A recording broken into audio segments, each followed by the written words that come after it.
का प्रेस वार्ता बुलाने का मेन उद्देश्य है मेरा कि सुदर्शन न्यूज के मालिक सुरेश चौहान, जिन्होंने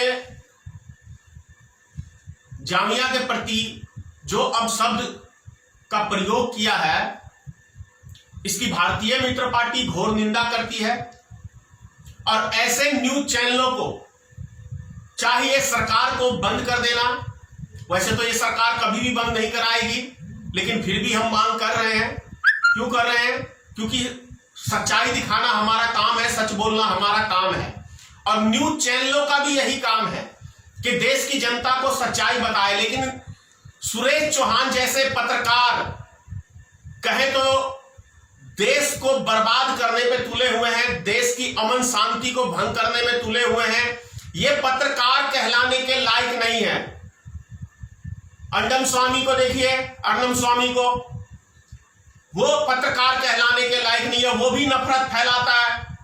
न्यूज 18 के एंकर नफरत फैलाते हैं, जी न्यूज के सुधीर चौधरी नफरत फैलाते हैं। तो ये नफरत भरी जो न्यूज चैनल है, इसका मैं तो कहता हूं देश की जनता को बहिष्कार करना चाहिए। अब इससे ज्यादा शर्मनाक बात और क्या हो सकती है कि आपके ऊपर सुप्रीम कोर्ट बैन लगा रहा है, हाई कोर्ट बैन लगा रहा है। तो शर्म से डूब मरो ऐसे पत्रकारों कि आपको इस योग नहीं समझ रहा कि आपके चैनल को, आपके शो को चलने देना चाहता है। ऐसी आप डिबेट क्यों कराते हो?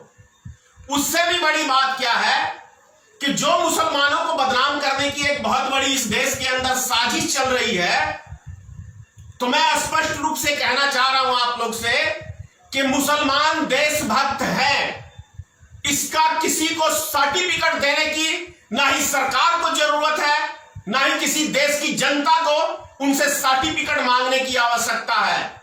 उसका सबसे बड़ा प्रमाण मुसलमान देशभक्त है। उसका सबसे बड़ा प्रमाण आज यदि दुनिया में भारत सर ऊंचा करके चलता है तो वो मुसलमानों की देन है, अब्दुल कलाम की देन है, जो देश के अंदर परमाणु बम जैसा चीज भारत को एक शक्तिशाली मुल्क में शामिल किया।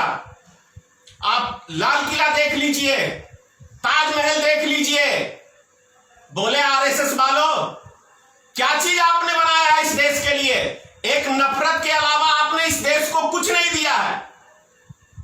कुछ जाति विशेष का आपका संगठन है और इसके ऊपर चाहते हैं कि मैं भारत के ऊपर राज करूं। वो दिन लग गए। सपना ना देखे ऐसा कोई। मैं हर आरएसएस के और भारतीय जनता पार्टी के जो सनकी मिजाज के लोग हैं उनको कहना चाहता हूं, जो नफरत की भरी राजनीति करते हैं उनको मैं ये कहना चाहता हूं, उनको ये संदेश देना चाहता हूं कि समय रहते सावधान हो जाओ। नहीं तो ऐसा ना हो कि देश की जनता जब जागे तो आपको भागने का, छुपने का देश के अंदर कहीं जगह ना मिले। अभी भी समय है, समय रहते संभल जाओ और देश के लिए सोचो, समाज के लिए सोचो और सभी वर्ग के लिए सोचो। सरकार का यही काम है। सरकार का ये काम नहीं है हिंदू मुसलमान करना। सरकार का ये काम नहीं है कि आप हिंदुस्तान पाकिस्तान की बात करके जनता को गुमराह करना। सरकार का ये काम नहीं है। अरे शर्म से डूब मरो ऐसी सरकार जो 73 साल 74 साल में पहली बार भारतीय जनता पार्टी की, नरेंद्र मोदी की सरकार जो बनी है। नेपाल जैसा देश भी हमें आंख दिखाता, तो शर्म से चुल्लू भर पानी में डूब मरो। 56 इंच सीना कहने से नहीं हो जाता किसी का 56 इंच सीना। काम करने से 56 इंच का सीना दिखता है लोगों को। तो मोदी का तो मैं कहता हूं सूत में भी नहीं है, सूत में भी नहीं है उनका सीना। बातें जितनी कर ले फालतू की बकवास, उससे देश समाज नहीं चलता है। इतना ही कहूंगा। धन्यवाद।